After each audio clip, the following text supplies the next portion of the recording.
Hi, I'm Andrew Wright, Principal of Professional Southport, and this is the Andrew Wright Property Podcast. I've built a multi-million dollar property portfolio, delivering a seven-figure annual rental income, and led my real estate team through thousands of sale and lease transactions. In each episode, I share real deals and strategies that will help you find, fund, and operate profitable property deals. The aim of this show is to provide education and build a community of like-minded investors who can collaborate, share insights, and help each other in each other's journeys. You can make excuses or you can make money, but you can't do both. So come and join us. Hello there and welcome back to the Andrew Wright Property Podcast. Today we are all absolutely blessed to have a very good friend of mine in the podcast. Peter Puljich came to Australia from Croatia in 1968, built his foundations from building high-rise buildings on the Gold Coast and later turned to property development. Today, Peter is the founder of Living Gems, and one of his sons, Anthony, runs that business, and another son, Adrian, is the co-founder of Gem Life with Peter, one of Australia's most successful land lease lifestyle community businesses. These companies now operate large-scale communities across Queensland and Australia, employing hundreds of people and building thousands of homes for Australians. Outside of work, Peter has built and donated a church to the community, sponsored the Croatian soccer club here on the Gold Coast, loves playing chess and eating fine food. He has a very close family with 4 children that in their own right are very, very successful. 11 grandchildren. 11 grandchildren. Yes. Peter, welcome to the podcast. Thank you. Thanks, Andrew. Now, before we get serious, can you tell us when you developed a love for the sport of soccer and playing chess, Peter? Well, soccer we play since as soon as we started walking, we play soccer and we play soccer. During the day, we have to work. No one takes you training. Parents don't take you training. No one buys your shoes. You do what you got, mostly barefoot and rock, and you play soccer from late evening when the sun goes down, when you can't work in field and farms. You go and play it in winter. In summer months, you'll play till 1 o'clock in the morning. That's how you develop real skill. That's why we've got 3.6 million people. We beat Brazil. It's like Zimbabwe beating All Blacks. We beat Brazil because we love and passion is not developed on a training twice a week, 2 hours a week. It's every day, and that's why good. I love and chess. I started playing. I remember it was Olympic Games in 1960. I was 12 years old. I started playing chess, and I loved the game. And I still play it almost nearly every day. Wow. I just liked the number one thing I want the listeners to this podcast to remember is a couple of weeks ago, for the first time in the history of civilization, I beat Peter Puljich in a game of chess. Can you verify that, please? Yes, Peter? you did. Yes, you did. You know, even the best can lose. Okay, well, that's the end of today's podcast. That's all I'd like to talk about. Thank you very much for listening. Peter, so 1968, you came from Croatia. Can you tell us why you left and you went to Sydney? What were the circumstances around that? Well, I was born Croatia, then was occupied and was known as Yugoslavia, which I never identified myself with being Yugoslav, Croatia. And if I didn't want to join the Communist Party, that I had no place to be there. So I was told either join the party or get out. And I decided to go out. I decided at a big extent working on a government job to make some money. I nearly lost my arm, 6 months in hospital. I never got paid, never got compensation. That's the socialist country that they try to promote how the humane they are. Well, my right arm tells you I didn't get anything. They even gave me, they even sent my family ambulance bill. Oh, really? Taking me from the fields into the government job. But anyway, I was a refugee in Germany. And I'm thankful to German people. They fed me for 8-9 months. I had to register to either Australia, New Zealand, America, Canada, South Africa. The Germans said, we only give you temporary shelter. I only registered one.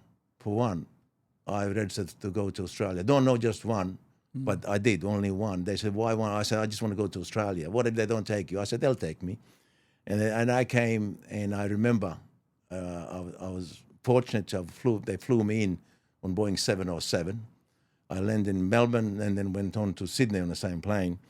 They took me on a little red bus, London bus, from Sydney airport to show me a bit of Australia. They showed me Bondi Beach, the best place in the world, Bondi Beach. Yeah. So going there, and then they took us in the black beds in the kookaburras at the Villawood Hotel, which I sat there for 3 months eating Irish stew, and was beautiful place. And that is my reason why I didn't want to be a member of the Communist Party. Okay, and your journey into work, was it straight into construction? Or? Well, 3 months after I had enough of this Irish stew, I got a job in Comalco factory in Merrickville. And then for 3 days, I didn't even pick up my pay. I didn't say that's just too hard for me, too dusty, too much metal dust and everything. So I left it. And I got myself a job in a glass factory. Then I moved to Newtown, suburb of Sydney, inner Sydney. And I was there 8 months, and then somebody suggested I should go to construction. I went to construction, and then I was offered a job to mix cement and mud for plasterers, and it was on a Croatian gang. And I was promised, if I am a good worker, after 8 months they'll buy me tools and I'll become a plasterer, solid plasterer. It's a tough job, it's hard, but nothing is tough when you needed a job and when you're young. And so I kept saying to people, I'll mix mud for you now, but once I know how to throw mud on the wall, you'll all come work for me. And that happens like that. Okay, and were you able to speak good English at this time? No, I never, I couldn't speak English, but I love English, although I've got a very thick accent. I can't get rid of it. But this accent makes me money. Because Okay.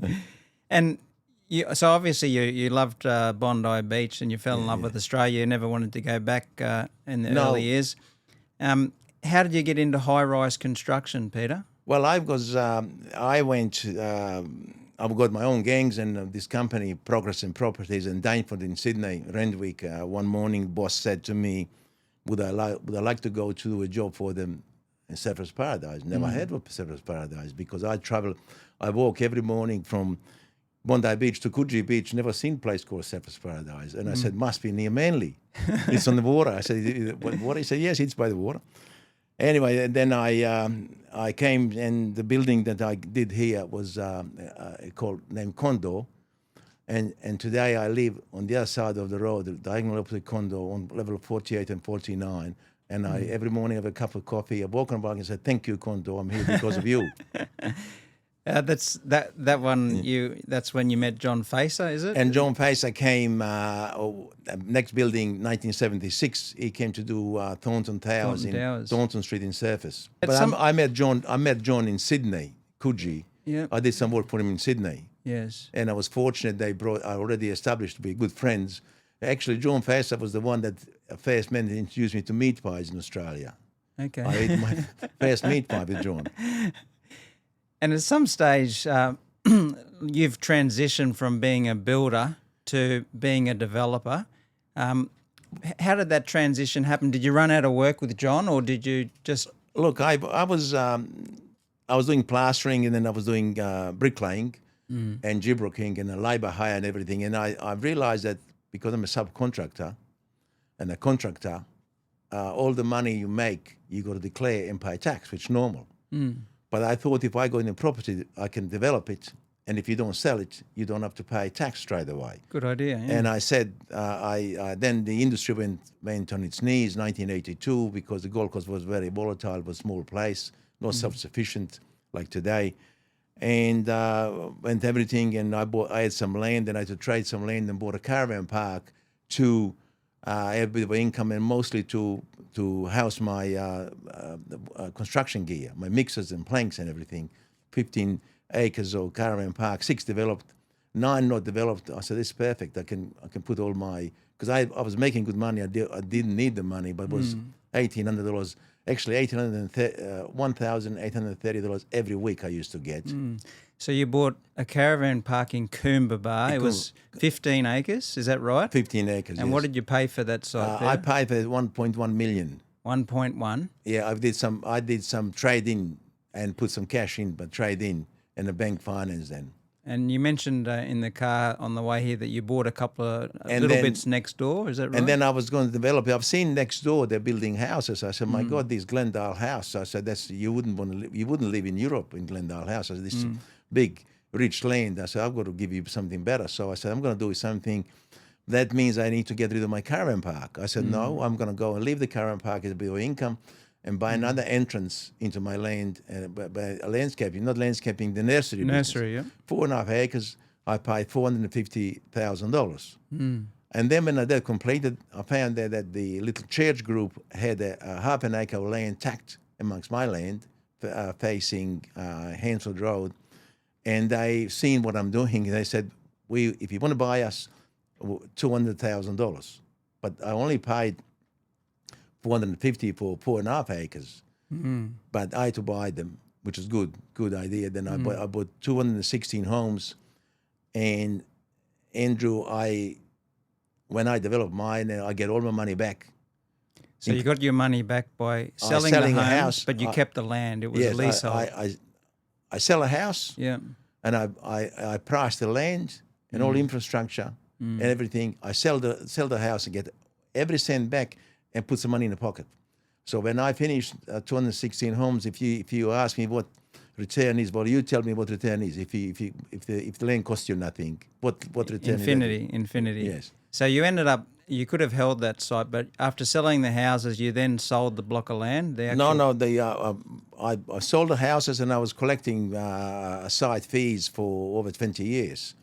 I was schooling my boys and I was helping my family and my wife's family in Europe, and I was on holidays. I was paying my boys at TSS and private universities and everything, and then I went and developed on more villages from the strength of that. Okay. Eventually you sold that caravan park. What price did you sell it for? No, we didn't. The caravan park was developed into mobile homes. Okay. 216 mobile homes. Okay. And it was only sold last year as all because we sold it. We recycled the money.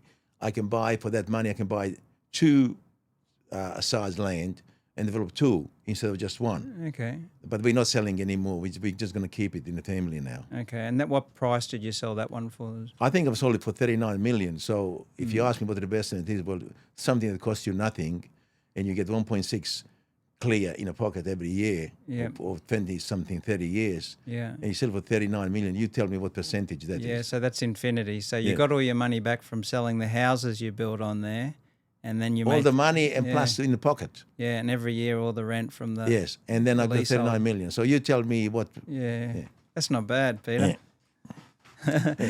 No, that's amazing. So I've just written down a few notes here. So Peter's transition from caravan parks to a similar business model, but with retirement villages, and the similarities here: acquire land at relatively low costs, increase the rental income by building the houses on them and leasing them out leasehold, and then holding the underlying land until it appreciates. And that seems to be exactly the same business model with your retirement villages. Is that right? Well, usually I was a family man, and I was very unlucky. I couldn't find the finance people that finance me, so I can propel into big money, real big money. Although I made big money, but it's not real big money in this. We buy the land, and as the developers buy land, all the land next door goes up and up and up and up. So I can only buy land what I can afford. Don't forget, I was establishing myself here, looking after my family in Europe, my wife's family in Europe, my family in Europe, sending my boys. So next best thing was to go to Eagleby.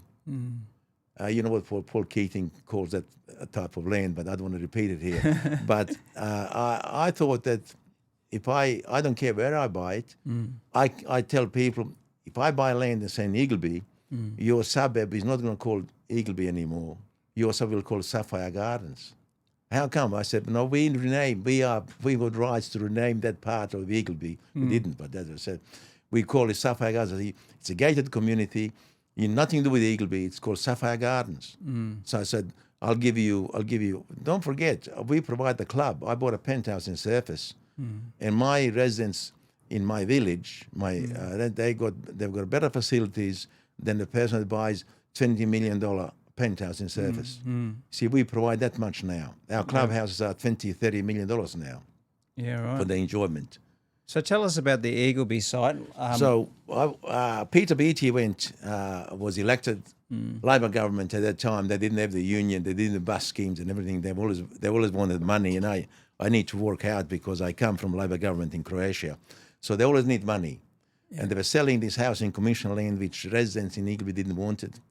They didn't want them to build housing commission. So the auction sign was banned twice. And I said, well, I'm going to buy this. I said, I'm going to buy this because this is exactly what I'm looking for. So I went there to the agent was in the same business as me. I said, don't tell anybody what I'm buying it for. Because my position, I didn't know. Anyway, and I said, offered them $200,000, 23 acres of land. He said, but the land is valued at 1.1 million. I said, who valued the land? I was trying to play dumb. It was a God's valuation or a man? I said, we never value land back home. He said, no, it's men's. I said, well, men put the valuation. Tell him it's only worth $200,000. He said, no way. Anyway, I offered him 400. They wouldn't accept it. Then I said, I asked the agent, ask them what would they take. And the answer came, anything over $500,000. I said, okay, good. I went to the news agency, got a little book, tore a page, and I wrote in my script in my English, my quote is $502,500. And I said, give it to them. And then about 2-3 weeks later, he says, Peter is accepted under one provision. Tell them why such an odd figure. 502,500. I said, look, if I said 550, you say it quick, you and forget that 50. But if I say 502 and 500, you stop and think. And they all laugh at the government, and I got it. Okay, and when you buy that, it wasn't subject to a change of zoning or anything. You just bought it as is, unconditional contract. Unconditional was meant to be housing commission. So I put it in into the gated community manufactured. We call ourselves over 50s resort. Yes. Okay. And people were very happy around because they didn't want a housing commission because they're already crime spree. I used to tell them. I said, tell Mr. Beatty, if I buy land in there, you need to sell me a gun. Actually, they cannot. Poor people are good people. Poor people are good people. Believe me, poor people are good people. You get a few people that do no good, and they find good people, good people. Because I was a poor man too, and I think I was a good person. Yeah, right. And your idea to scale that site, you were telling me in the car here that you ended up buying a couple of neighbouring sites. No, that was the first site. The first site, I built 216 homes. Okay. Exactly the same home that I had Emerald Gardens on the Gold Coast. Yep. And then when I bought this land, I brought my wife, and I said, I didn't want to tell her. She doesn't know what the Eagleby was like. She just simply, we come from Surfers Paradise. She thinks just another Surfers Paradise. And I said, this land across the road. I said, we're going to buy it. She said, yeah, let's buy it because we come no land where we come from. So land to us is a wealth. Yes. So I started negotiating with a couple of Australian agents, no good. Then Mr. Yong, Chinese, put his sign. And I negotiated that land from Surfers Paradise. I was visiting my son in Parramatta. He was living in Parramatta then. He was a rep for Borough. We were negotiating on that land from Surfers Paradise to Parramatta. In Parramatta, we had a deal. He was asking 1.4 million. He said, that's how much cost him. I said, I don't care how much cost him. I said, unless you can sell me a gun, legal gun to defend myself. And anyway, he said 810,000, 40 acres. And then I bought another piece of land for 800,000, 20 acres, because people know that I'm a builder. Land goes up, and I got 60. And then the government, Gold Coast City Council at that time, they said to me, "We're going to take 6 acres low-lying area for environment and give it to Queensland government. And then I said, why? I said, well, that's it. He said, if you want it, you got to give it to us. So I had to pay government valuer to value that part of land. Then I had to transfer it to the government, and I had to pay transfer stamp duties on my own land. Wow. And this is all part of the negotiation that developers do. Yes. If you didn't do that, they wouldn't have approved your they wouldn't. change. They blackmailed me. So I had to put $900,000 towards the Eagleby wetlands. How come all the Gold Coast builders have built thousands of units? We haven't got a new road anyway, except one the road they built. Yeah, I think there should be a report that should be sanctioned to show the public people in Australia where all the government infrastructure charges has actually gone to when they charge them. But so this Eagleby deal ended up being a big multiple. You've bought multiple sites there, and tell me about. I mean, I read this may be wrong because I've just Googled this today on the internet. It says here in 2023. Living Gems sold the Eagleby Heights site as part of a $210 million portfolio deal to Stockland. Do those numbers sound right? Yeah, Stockland. Stockland sold our Eagleby site, which is the third site. They didn't buy. They didn't buy these two sites. Okay. They bought the Eagleby site, which was a brand new Eagleby site. Because we bought for. Look, it's funny thing. Like we told the agent, he had a buyer. And we said, we'll pay you commission now. Get rid of the buyer. We'll pay you commission in 12 months. The land settles in 12 months, but we'll give you your commission straight away. The money speaks volumes. Money. He said, okay. We paid him. We got the land. We bought more land. It cost $10 million. We put $3 million into start to level it. It cost $13 million, and we sold the land for $69 million. That land. So purchase price $13 million. No, $10 million plus the $3 million with development, like with the for improving the site with roads and civil works and things. So 13 to 69 million. How many years was that? Probably 5 years. 5 years. Yeah. So I think part of that land is now under Coomera Connection. Okay. But that's all paid. They're good. Wow, that's not a bad deal. Well, it's excellent. Peter, like I'm not trying to put words in your mouth, but as a real estate agent or an investor, when I have a little win, sometimes I get back in my car and I go, yes. What do you do when you make close to $60 million in a deal? Do you go and get on the drink, or do you celebrate, or is it just relief that after years of work you've actually got a deal done? Actually, Andrew, if my next door neighbor, my friend, or even people that I never met, if I can see made 60, like from 13 to 69 million, it's a big money. One doesn't become jealous, but like you say, oh my, but it happened to me. And just remember, I come from nothing. I came from nothing in Europe. We were less than having nothing. Everything was negative. My house was leaking with no electricity. The biggest asset was a little cow and a donkey. That's all my asset. And then you get 69. And a chessboard. Yeah, and a chessboard. And then you get 69 million. And to be quite honest, you don't get hit hard. You know what? You still eat the same steak. Yeah. You drive a good car. Yeah. Same car. Yeah, you don't go nothing. But if it happens to somebody else, you'll be dreaming how would you think you got. But then you got it and you do nothing. Yeah. Because you're not money motivated. If you work hard,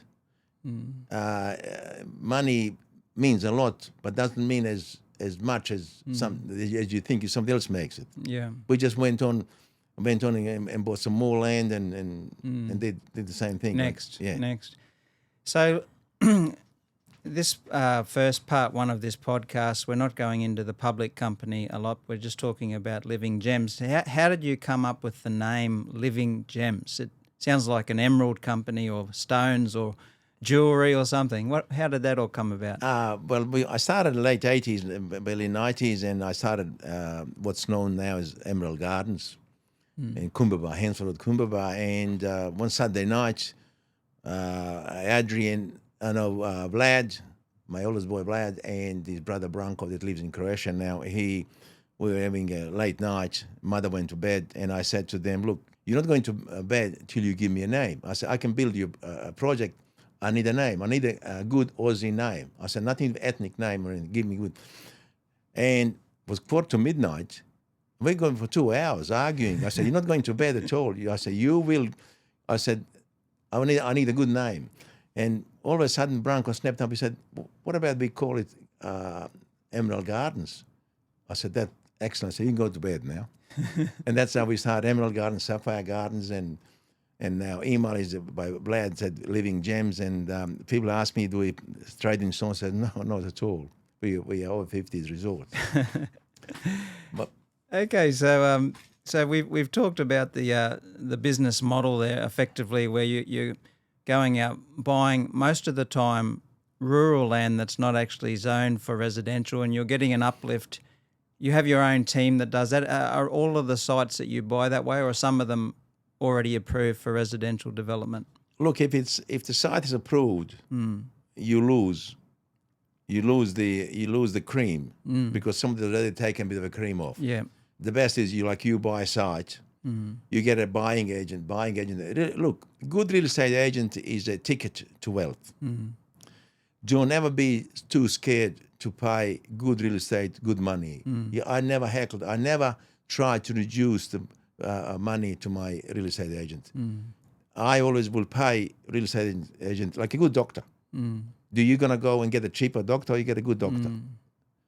If you got a good real estate agent, you pay him the money. You even pay him more. I say to him, I would say, like, if you got a good land, I'm telling you now, you get me good land, I'll pay you. And if you can charge the seller, yes, but I'll pay you because you are my ticket to my wealth. You get me good land. You can sell the good land to anyone. If you choose to sell it to me, I'll pay you on time. I'll even pay you before the land settles. Because by looking after you, I'm looking after myself. And I never, ever, ever try to minimize and try to cut real estate agent, or would I go behind your back and negotiate with the owner? No, you know what? The little money that you can save, you lose big money at the end. Yeah. So you always get good people work for you. If you're good people, you got a ticket to make money. Bad people is a short. Yeah. I can verify what Peter's saying there. Peter and I have a joint friend who's also a real estate agent, and Peter and his son bought this other real estate agent as well as his commission. They bought him a brand new BMW just from one deal that he referred. And filled the glove box full of cash. Did you? Full cash, yeah. We said we'll build you. We will fill the glove box full of cash because he got us a good deal. Oh, that's unbelievable. So that's on top of his commission. Yeah, on top of his commission. Yeah. Wow. Peter, the people who buy your homes in your villages, this might be incorrect as well. I just Googled this morning. It said that the retirees don't pay any stamp duty. Is that right or not? Our type of business is over 50s resort is there's no exit fees, no stamp duties, and you look after your house on my land, which you lease, which is Act of Parliament. It's guaranteed you stay there. Yep. And when you sell your house, it's same as you sell your house to Runaway Bay. Yep. You keep all the profits. Yep. We don't tell you you don't have to upgrade anything because you really buy your house off me. In other businesses, which I don't want to mention here, you only give $1 million to stay in their house. So when you move out, they renovate everything and they charge you. In this case here, we just want to make sure that that your house has to look outside, has to look nice. Yep. Although we got a right to ever look inside, which we never do, we trust our people are good people. But we don't. We just want your house to be a good value for everybody else. That to be painted on time, which we're not strict. We don't force people at all. And you keep all your money. You sell your house through us if you want, because we're your best. Because we got manager on site constantly, and people got to register. If you got a good house, let me know. So, but you are allowed to sell to whoever you want. Or pass the house wherever you want. Okay. So just reiterate for the viewers, the business model is similar to the caravan park model. Peter's businesses buy the land, generally rurally zoned. They'll get an uplift in value through a town planning process to residential land. Then they'll make money building beautiful homes and selling the homes to the residents, but they actually keep the land.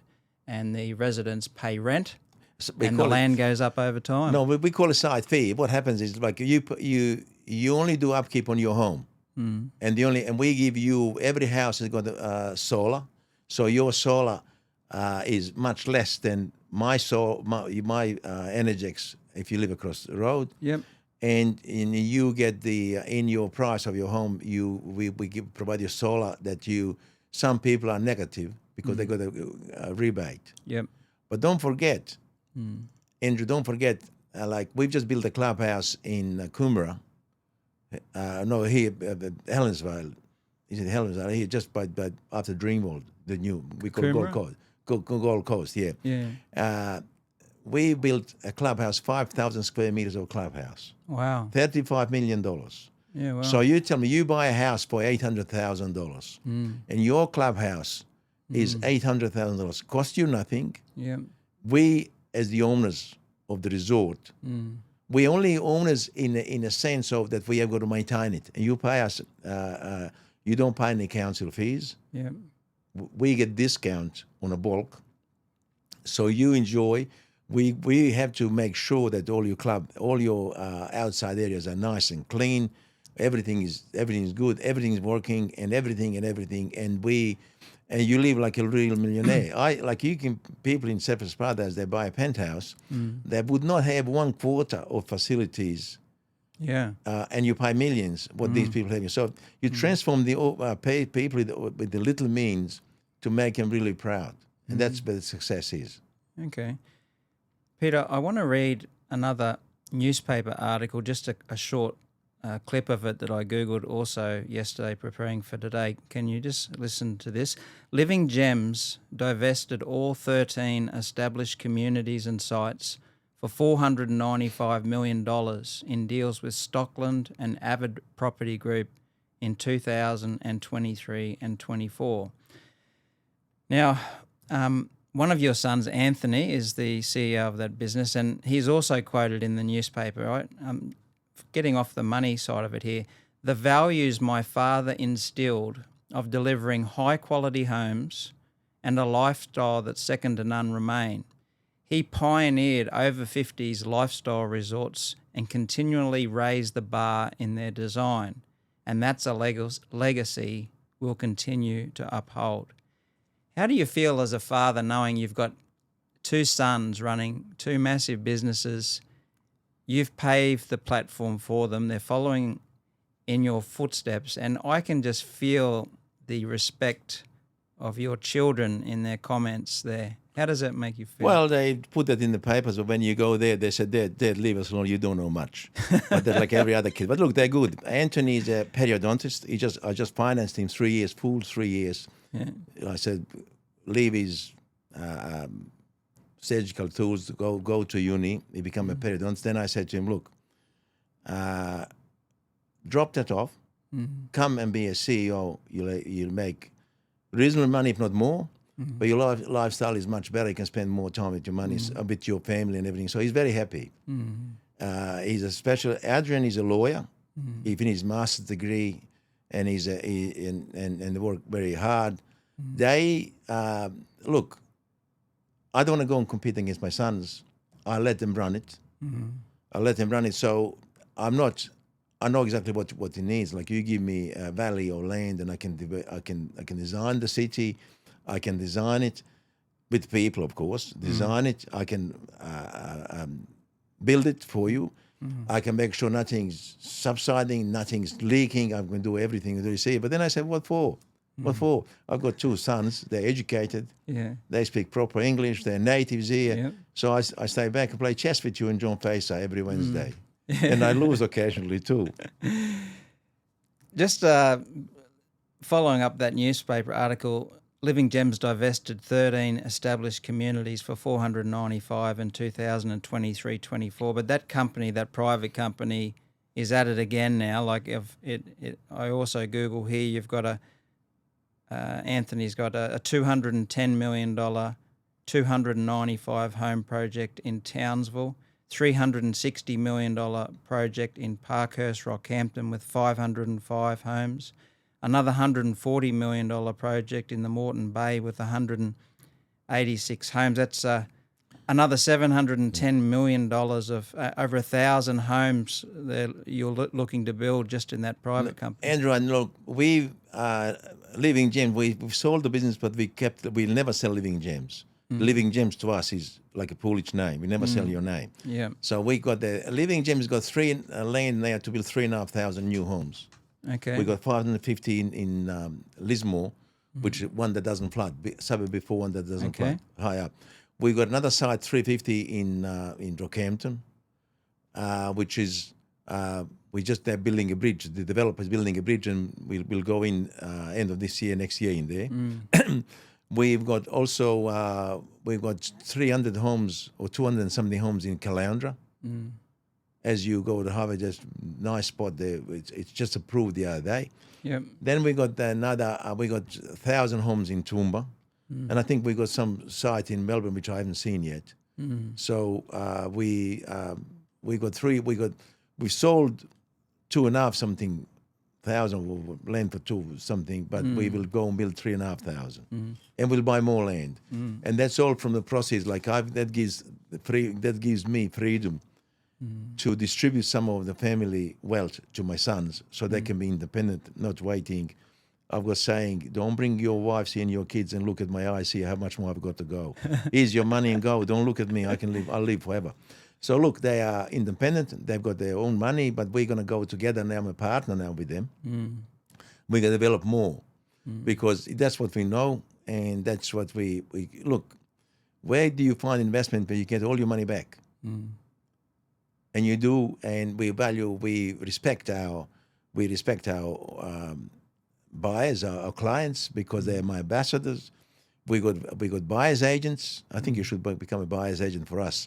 We pay good money for our agent, because don't forget, agents can sell block of land to anyone he wants. He'll sell to people that give him a good name too. That they're like people that pay on time, people that do a good job. And people that everything is good. Everything. So we need agents. We need buyers agent. Actually, we got an agent now. We've given an agent. It's a lady, and she's got a business partner in our office. Yep. I don't think we're charging them rent. They're looking for something for us. Acquisitions people. Yeah. Yeah, they're doing bits and pieces for us, because we are now. We bought some land in. Kalimna, end of the ETP's drive. We're going to build our office there. And so with agents, a ticket to wealth. Yep. You need them. And they need us, because we pay straight away. Yep. So everybody wants to be associated with the respectable people, and people that will pay on time. And no heckling, can you charge this and this? Whatever. We pay because we're going to get our money back anyway. Okay, viewers, so this podcast is about property education. It's probably fair to say that most of the business model that Peter and his family have done is not easily duplicatable, but what we can all learn from is Peter's mindset, his hard work ethic, and the consistency. 4 decades you've been working hard? Actually, on Monday I was 58 years in Australia. Yeah, right. This Monday. There we go. 58 years, and I've been in construction probably for 57 years. Okay. Working for myself for probably 54 years for myself. Wow. And the success is hard work and smart and honest. Yep. And honest. Honesty is everything in business. If you're honest, if you got a good name, people trust you, you succeed. Yep. Don't go and make all money overnight just like this. Just move slow. Even if you make little money, as long as you're not going backwards, that's a positive. Yeah. And then it comes in a big bundle, because you're not competing against Alan Bonds, and you're not competing against Elon Musk. You're competing against ordinary people. Yeah. And all you got to do is just work with the hard, and you succeed. You don't have to be the best as long as you're happy.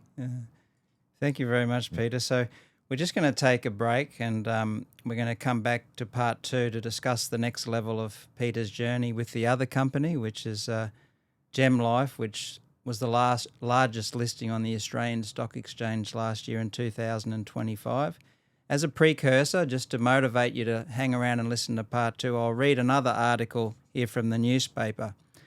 a retirement living business that grew from a trailer park on Queensland's Gold Coast has made a healthy landing on the Australian Stock Exchange, handing a father and son a $417 million payday. As part of the IPO, GemLife has agreed to buy the Puljich family's Elyria portfolio of 8 communities for $270.3 million. The family will retain a 26.7% chunk of the listed company, giving them a combined windfall of $417 million. GemLife will control 32 communities and have a development pipeline of 9,836 home sites across Australia. That's probably over 10,000 now. You don't want to miss part 2. Thanks for listening. Pass this podcast on to anyone you know who is interested in property development or the success story of an immigrant that came to Australia without the ability to speak English very well, without a lot of money, and has done very, very well and built an empire. Thanks, Peter. We'll join you back shortly for part 2. Thank you, Andrew. Thanks for listening to the Andrew Wright Property Podcast. This is all about building a community of like-minded investors who can share real-life stories, experiences, and collaborate with a view to helping each other. Join us. Get in touch through the link in the show notes. I look forward to you joining me on the next episode.